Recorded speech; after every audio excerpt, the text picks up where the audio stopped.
नमस्कार, कैसे हैं आप सभी लोग? बहुत बहुत स्वागत है आप सभी का टीचिंग एग्जाम चैनल अकादमिक वार्ता पर।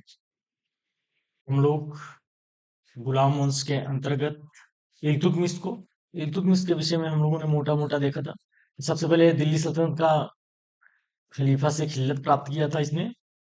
दूसरे नंबर में इसने तुर्कान चहलगनी या तुर्कान चालीसा का गठन किया था इसने। इसके साथ साथ एकता प्रणाली की स्थापना करी थी इसने और कुतुब मीनार का कार्य पूर्ण कराया था। सुल्तान गढ़ी का मकबरा इसने बनवाया था। दरअसल इसका एक पुत्र था नसीरुद्दीन महमूद, जिसको अपना ये उत्तराधिकारी बनाना चाह रहा था, परंतु 1229 में उसकी असमय पर उसकी डेथ हो गई थी, जिसके कारण इल्तुतमिश के सामने उत्तराधिकारी नियुक्त करने की बड़ी समस्या उत्पन्न हो गई थी। लेकिन जब वह ग्वालियर पर गया, युद्ध पर गया, तो वह दिल्ली का शासन अपनी पुत्री रजिया के अधिकार में छोड़ के गया था। रजिया ने अपना दायित्व बड़ी कुशलता से पूर्ण किया था उस समय। और ग्वालियर से लौटने के बाद इल्तुतमिश ने अपने मशरिफे ममलकात ताजुल मुल्क मोहम्मद दबीर को आदेश दिया था कि रजिया को उत्तराधिकारी बनाने के लिए मनोनयन पत्र तैयार करें, क्योंकि उसने कहा मेरे जो भी पुत्र हैं वह सब भोग विलास में लिप्त हैं, वह शासन करने के योग्य नहीं है। और ग्वालियर अभियान के बाद इल्तुतमिश ने एक मुद्रा प्रचलित की गई थी, जिस पर इल्तुतमिश के साथ रजिया का भी नाम अंकित था। रजिया को उत्तराधिकारी नियुक्त करना ये कोई साधारण बात नहीं थी, ये बहुत ही असाधारण बात थी उस समय में, क्योंकि उलेमा वर्ग इसे शरीयत के विरुद्ध मानते थे। चालीसा वर्ग, अमीर वर्ग जो लोग थे, वो भी रजिया के अधीन कार्य नहीं करना चाहते थे, किसी महिला के अधीन। तो आज हम लोग पढ़ने वाले हैं रजिया के विषय में। रजिया के विषय में पढ़ेंगे हम लोग। तो ये दिल्ली सल्तनत की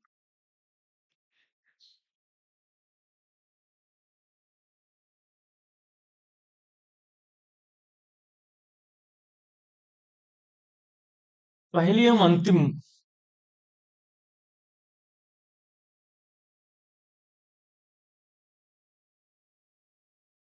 शासक थी।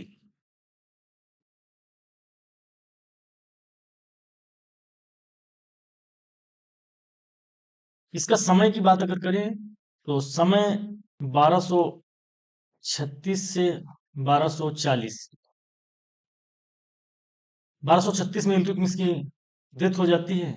अच्छा, इसके शासक बनते ही जो रूढ़िवादी परंपराएं थी, इस्लामिक परंपराएं थी, उनका उल्लंघन हुआ और उलेमा वर्ग भी इससे नाराज हुआ।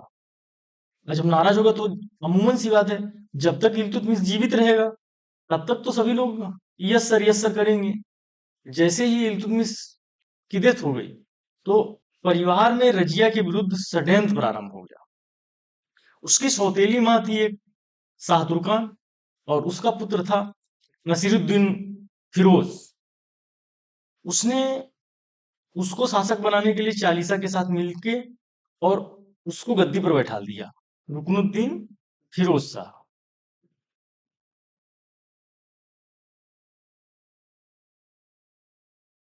उसको 1236 में ये गद्दी पर बैठ गया। दरअसल ये सुल्तान बनने से पहले बदायूं का बदायूं व लाहौर का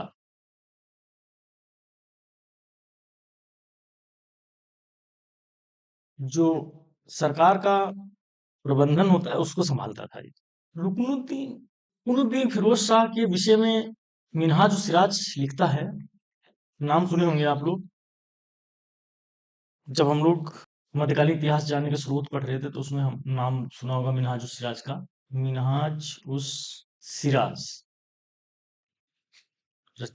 इनकी मिनहाज उस सिराज के अनुसार जो ये रुकनुद्दीन फिरोज शाह था, वो सुंदर उसकी आकृति थी,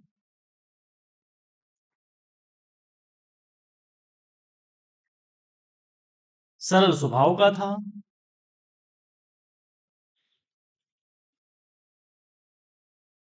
और असीम उदारता थी।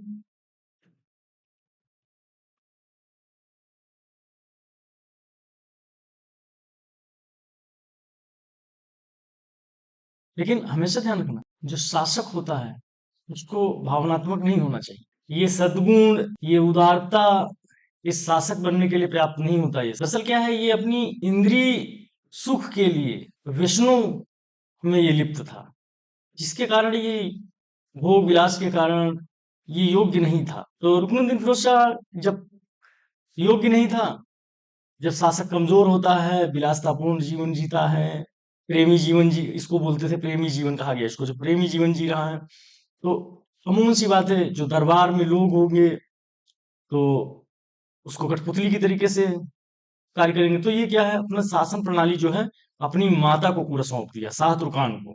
इसकी माता थी, इसकी माता जी थी शाह तुर्कान। शाह तुर्कान को अपनी पूरी बागडोर दे दिया। और शाह तुर्कान जो थी, वो महिला विद्वानों को, सैयदों को, पवित्र आत्माओं को दान उपहार देने के लिए प्रसिद्ध थी। लेकिन एक तरफ ये तो करती थी, दान देती थी, दान दक्षिणा करती थी, लेकिन एक तरफ कुचक्रिणी महिला थी।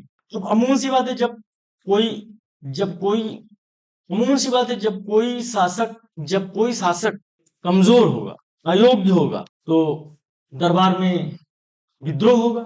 अब ये विद्रोह का दमन करने के लिए दिल्ली से बाहर गया। जब दिल्ली से बाहर गया, इसी का लाभ उठाया रजिया ने। रजिया लाल वस्त्र पहनकर जनता के बीच गई। लाल वस्त्र हम लोग जब इल्तुतमिश को पढ़ रहे थे तो वहां पर बातचीत हुई थी, लाल वस्त्र क्यों पहनते थे, मतलब न्याय की मांग का प्रतीक था लाल वस्त्र। और दिल्ली की जनता जो है शुक्रवार को नमाज पढ़ने के लिए जब एकत्रित हुई, उसी समय उसने अपील किया और शाह तुर्कान को बंदी बना लिया गया। रुकनुद्दीन जब दिल्ली वापस आया राजधानी, तो देखा राजधानी का वातावरण, माहौल पूरा उसके विपरीत है, विरुद्ध है। और 19 नवंबर 36 को 1936 19 नवंबर 1236 को उसका वध कर दिया गया। ये लगभग 6 माह 18 दिन इसका सफल शासन रहा। इसका हो गया चैप्टर क्लोज। अब रजिया बनी शासक। अब रजिया के समक्ष आप जान ही रहे हैं, जब रजिया को इल्तुतमिश ने अपने जीवित रहते हुए शासिका बनाने की बात करी, तो उसके सामने अमूमन सी बात है, उत्तराधिकार की समस्या होगी, क्योंकि इल्तुतमिश का जो पुत्र है वो खुद दावेदार है। अच्छा, जैसे जैसे ही एक स्त्री शासिका बनेगी, तो जो तुर्की अमीर होते हैं उनको ठेस पहुंचेगी, क्योंकि महिला जो है, महिला के आदेश पर उनको काम करना पड़ेगा। हम लोग पढ़ रहे थे, जब इल्तुतमिश था उसने एक चालीसा का गठन किया था, और वह चालीसा का जो गठन किया, वह लोग एक महिला शासिका के अधीन कार्य करना नहीं चाह रहे थे। यहाँ पर पैट्रियार्की दिखने को मिलती है। फलता जो पुरुष प्रधान समाज से रजिया का विरोध किया। दरअसल जो चहलगनी थी, चालीसा था, वह रजिया को सुल्तान बनाने में चहलगनी का कोई योगदान नहीं था, क्योंकि वह डायरेक्ट जनता के बीच गई थी लाल वस्त्र पहनकर। और जो चालीसा वर्ग था, वो जान ही रहे आप, किसी कठपुतली वर्ग को बैठाना चाह रहे थे, जिससे उनकी शासन सत्ता बागडोर उनके हाथ में रहे। अब महिला, ये रजिया क्या करेगी, रजिया प्रशासन के समक्ष सीधा संबंध स्थापित करने के लिए महिलाओं के वस्त्र त्याग दिए, और ये जैसे पुरुषों द्वारा धारण किए जाने वाला होता है, जैसे काबा है, कुर्ता है, और कुल्हा मतलब पगड़ी है, को अपना लिया इसने। और दरबार में जाती थी बाकायदा घोड़े पर बैठकर, तलवार अलवार, कुर्ता पहन के, काबा पहन के, और कुल्हा पगड़ी पहन के। और जाने रहे, जब कोई महिला शासिका होगी तो विद्रोह तो होगा ही। और इसने अल्तुमिया से विवाह किया, इसका एक विद्रोही था अल्तुमिया। और इसने एक काम और किया, जो याकूत था, याकूत को अमीर ए आखूर बनाया, अश्वशाला का प्रधान बना दिया, जिससे उलेमा वर्ग संतुष्ट हो गया, क्योंकि ये इस्लाम धर्म की परंपरा की मान्यताओं को तोड़ रही।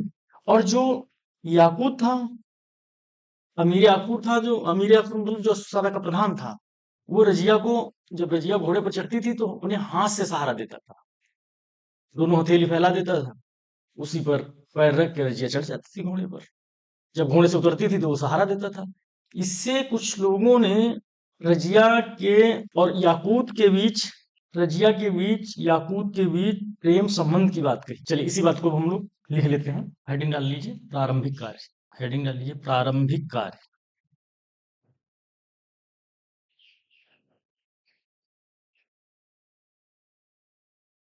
सबसे पहले तो रजिया के रजिया के समझ उत्तराधिकार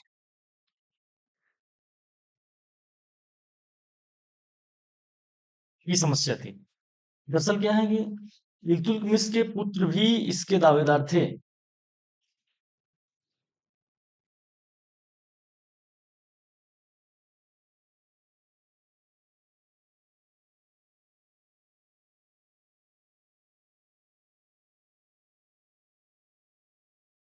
उसके बाद एक तुर्की शासिका बनने पर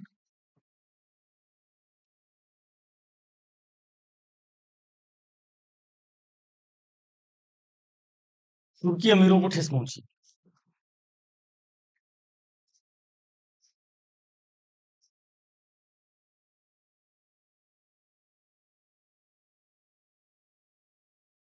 क्योंकि उन्हें महिला आदेशों का पालन करना पड़ता था। क्योंकि उन्हें महिला आदेशों का पालन करना पड़ता था। फलतः पुरुष प्रधान समाज जो है, पैट्रियार्की जो है, रजिया का विरोध करेंगे।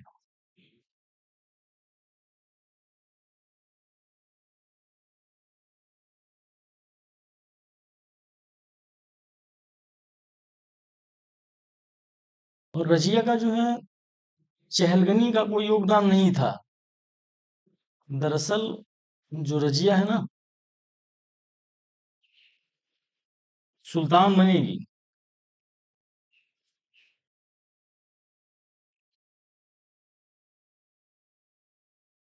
चहलगनी जो चालीसा था उसका कोई योगदान नहीं था।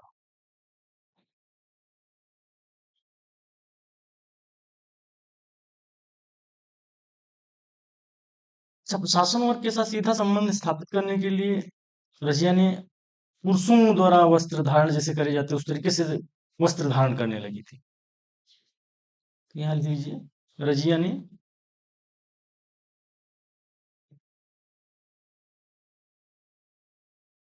महिला वस्त्र त्याग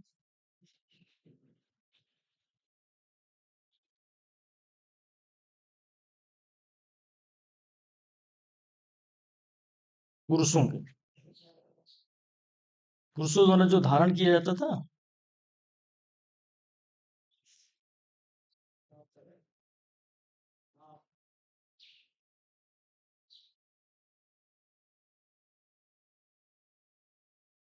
कुर्ता होता था और कुला,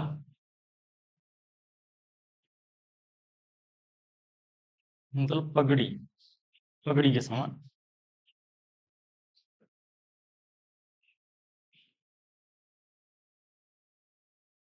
अच्छा, उसने इसका एक विरोधी था, अल्तुनिया।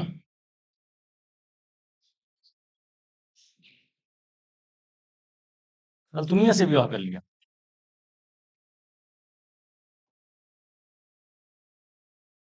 अच्छा, इसके साथ साथ इसने एक काम और किया। जो गैर तुर्की व्यक्ति थे उनको ज्यादा पद दे दिया, जैसे याकूत को। ये गैर तुर्की था। याकूत को अमीर याकूर बनाया। अमीर ए आखूर मतलब अश्वशाला का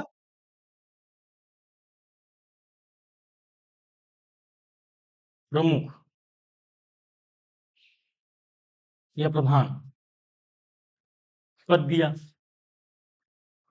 इससे क्या है, जो तुर्की लोग हैं, अमीर वर्ग है, वो नाराज हुआ। उलेमा वर्ग संतुष्ट हो जाएगा। तो इसी बात को लिखना चाहो तो लिख लो। इससे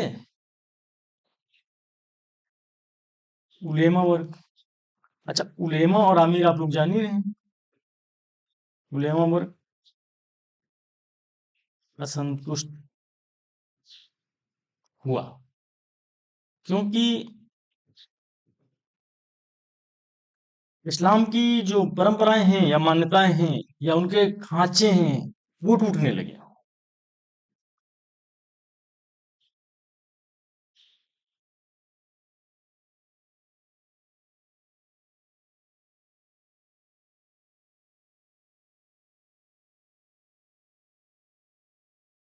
तो क्या है जो सामाजिक खांचे हैं, अच्छा ये तो आप जान ही रहे हो। उलेमा वर्ग, आमिर वर्ग जान रहे हो। उलेमा वो धर्म से संबंधित होता है। आमिर जो है ये होता है आपका दरबार में जो अधिकारी वर्ग है। बता दूंगा आगे अभी। दरअसल जो ये उलेमा है, उलेमा वर्ग जो है ये धर्म से संबंधित है। तो जब धर्म से संबंधित रहेगा तो क्या हुआ, ये ये धार्मिक भावनाओं को, मुस्लिम जनमत को प्रभावित करेगा, है ना। जो धार्मिक भावनाएं हैं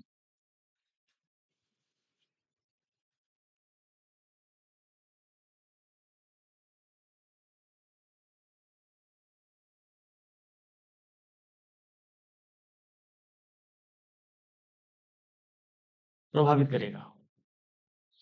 और ये जो आमिर है इसके पास सैनिक प्रशासनिक शक्ति होगी। जैसे ये आमिर है, इसके पास क्या है, सैनिक प्रशासनिक शक्ति है। अब इसने क्या इन दोनों को असंतुष्ट कर दिया, दोनों हो गए असंतुष्ट। इसी तरीके से अब रजिया का मूल्यांकन कर लीजिए, रजिया को इसी तरीके से देख लीजिए। रजिया का मूल्यांकन, रजिया का जो शासनकाल है वो अत्यंत सीमित रहा, मात्र 3 वर्ष 6 माह 3 दिन रहा। लिख लीजिए इसी बात को, रजिया का शासन काल अत्यंत सीमित रहा, अत्यंत सीमित रहा। वह मात्र 3 वर्ष 6 माह 6 दिन तक शासन किया।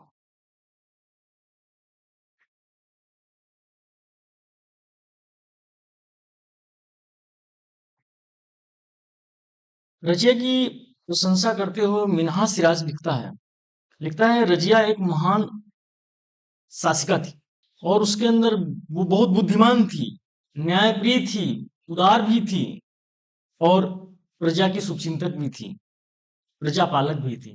जैसे नहीं अशोक कहता है मैं प्रजा का, जनता का पापा हूं, उसी तरह प्रजा पालक का मतलब ये है। और अपनी सेनाओं का उसमें नेतृत्व करने की क्षमता भी थी रजिया के अंदर। लेकिन उसमें देखा जाए तो सारे गुण विद्यमान थे बादशाही के, लेकिन केवल उसके अंदर एक कमी थी, वो थी उसके अंदर नारीत्व का गुण। वो नारी थी, महिला थी, स्त्री थी, इसीलिए उसके सामने सारे गुण बेकार थे। लोगों के सामने, पुरुष प्रधान समाज के सामने। कुछ इतिहासकारों ने रजिया को असफल होने का कारण उसका स्त्री होना बताया। एक इतिहासकार हुए इशामी, उन्होंने ही बताया कि जो रजिया थी वो याकूब से प्रेम संबंध करती थी। दरअसल वो घोड़े पर बैठती थी तो याकूत अपने दोनों हाथ की हथेली ऐसे रख फैला देता था, उसी पर पैर रख के चढ़ जाती थी घोड़े पर। और जब उतरती थी तो जान ही रहे, उसको सहारा देके उतारता था घोड़ा से। तो इसी से इशामी को लगा कि जो जलालुद्दीन याकूत है वो और रजिया का प्रेम संबंध है। दरअसल रजिया की असफलता का मूल कारण अमीर और उलेमा का असंतुष्ट होना ही था। अभी हमने बताया जैसे अमीर वर्ग के पास सैनिक प्रशासनिक शक्ति थी, उलेमा वर्ग के पास धार्मिक भावनाओं से मुसलमानों के जनमत को प्रभावित करने की शक्ति थी। बात है अक्टूबर सन 1240 में कैथल एक जगह है हरियाणा में, वहां ये रजिया और अल्तुनिया दोनों की हत्या कर दी गई थी। बताया जाता है कि डकैतों ने हत्या कर दी थी। अब कितना सत्य है क्या है, तो मिनहाज के अनुसार इसने बाकायदा मिनहाज सिराज ने डेट लिखा है। जब हम लोग इतिहास जानने का स्रोत पढ़ रहे थे उसमें हमने पढ़ा था मिनहाज सिराज ने बाकायदा डेट लिखा है, 3 वर्ष 6 माह 6 दिन तक शासन करने वाली रजिया का अंत हो गया। इसी बात को लिख लीजिए। रजिया की प्रशंसा करते हुए मिनहाज सिराज लिखता है,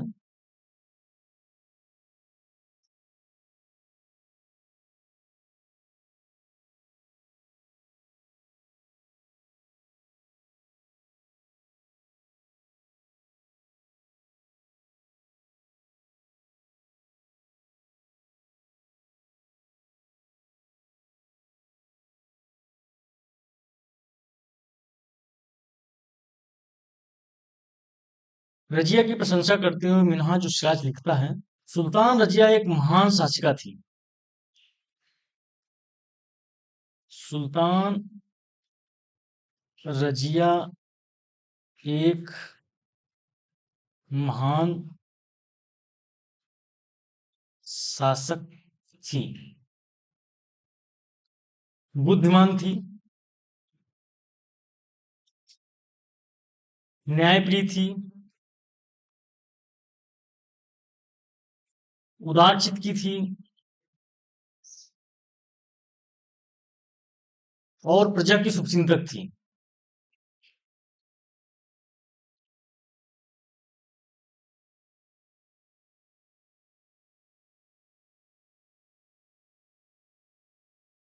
और अपनी सेनाओं का नेतृत्व करने में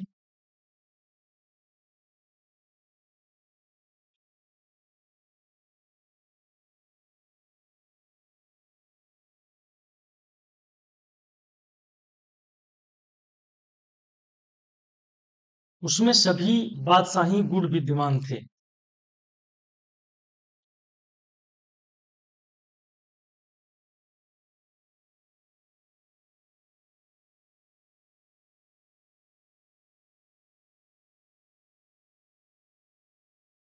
सिवाय नारित्व के।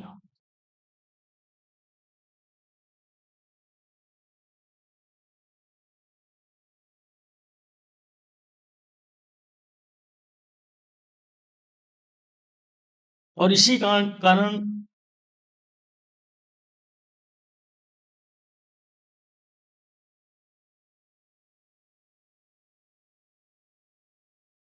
पुरुषों की दृष्टि में उसके सब गुण बेकार थे। पुरुषों की दृष्टि में उसके सब गुण बेकार थे। अब देख लीजिए, सत्ता जिसके हाथ में होती है, कुछ इतिहासकारों ने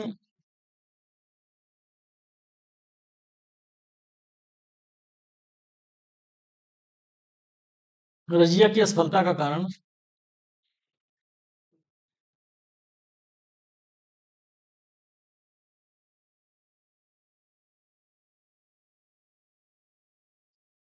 उसका स्त्री होना बताया।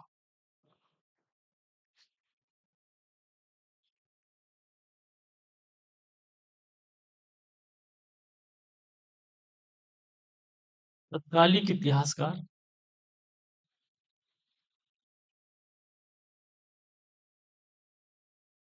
ईशामी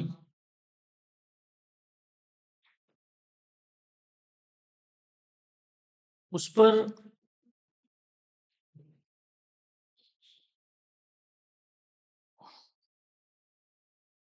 जलालुद्दीन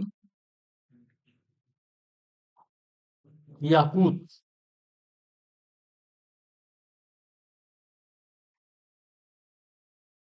से प्रेम संबंध की बात करी,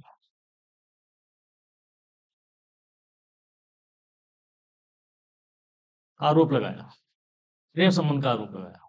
मेन चीज अगर हम लोग मूल्यांकन में देखें तो दरअसल रजिया की असफलता का मूल कारण आमिर और उलेमा वर्ग था।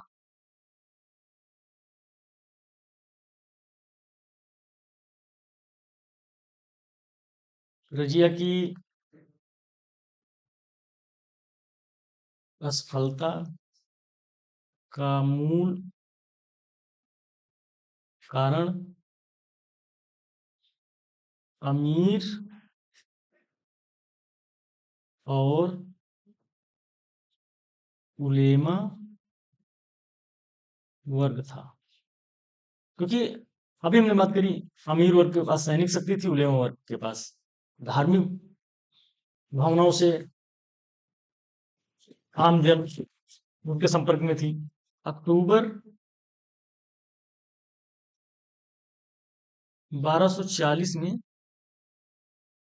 कैथल हरियाणा में है, कहा जाता है डकैतों ने रजिया एवं अल्तुनिया को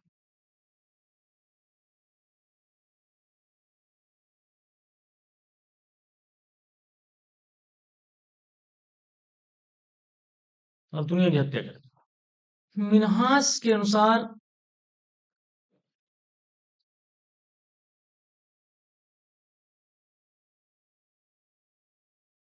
इस तरह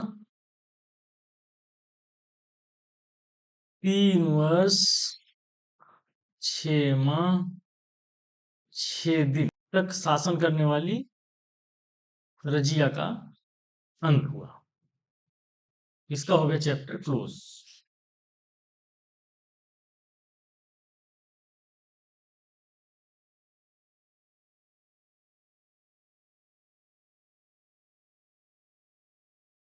रजिया के बाद गद्दी पर बैठा मुजिद्दीन बहराम शाह। ये 1240 से 1242 तक रहा। इसने एक काम किया, इसने नायब मुमालिकात पद का सृजन किया।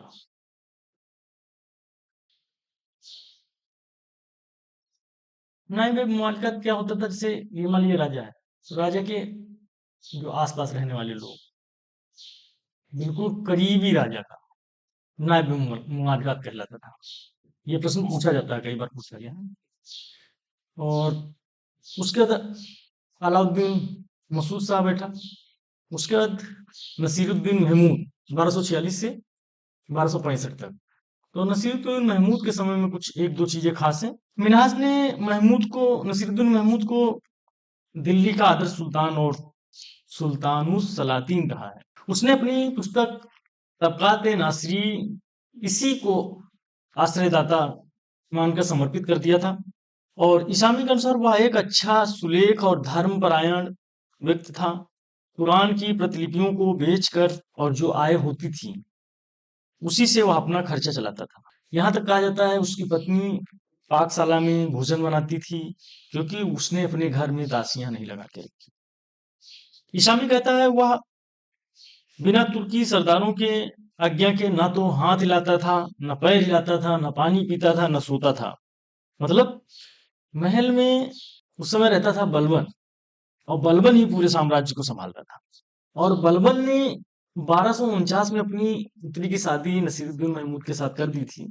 और इसने स्वतः ही चालीसा का नेता था बलबन, बलबन को सारी शक्तियां दे दी थी।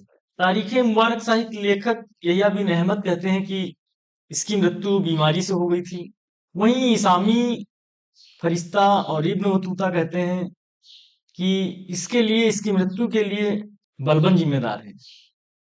इसामी यहां तक लिखता है कि ससुर ने दामाद को विष देकर मार डाला। आज की क्लास यहीं तक।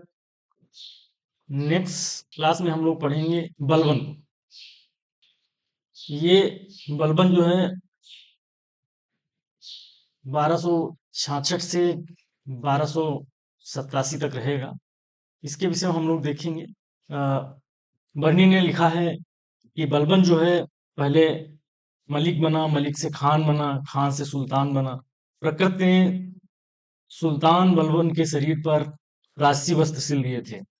इसका हम राजस्व सिद्धांत देखेंगे। दैवी राजस्व का सिद्धांत इसने दिया और जिले इलाही की उपाधि ग्रहण करी। चहलगनी को समाप्त कर दिया, क्योंकि ये खुद उसका नेता था। ये जानता था कि पूरी शक्तियां उसके अधीन होती हैं, राजा को कार्य नहीं करने दे रहे हैं। इसीलिए इसने चहलगनी को समाप्त कर दिया था। अफरासियाब का अपने आप को वंशज बताएगा, सिजदा पैबोस कर्निस दरबार में लागू करेगा। इसका दरबार जो है देखने वाला होता था, लोग नंगी तलवार लेकर खड़े रहते थे, बिस्मिल्लाह बिस्मिल्लाह बिस्मिल्लाह करते रहते थे। और ये कहता था, जब मैं किसी गरीब व्यक्ति को देखता हूं तो मेरे शरीर की नाड़ी क्रोध से उत्तेजित हो जाती है। तो नेक्स्ट क्लास हम लोग पढ़ेंगे बलवन को। आप यहाँ जाकर के क्लास को देख सकते हैं, ऊपर यहाँ क्लिक करिए और क्लास सुनाइए आप। बहुत बहुत धन्यवाद। मन से आप सभी को बहुत बहुत धन्यवाद।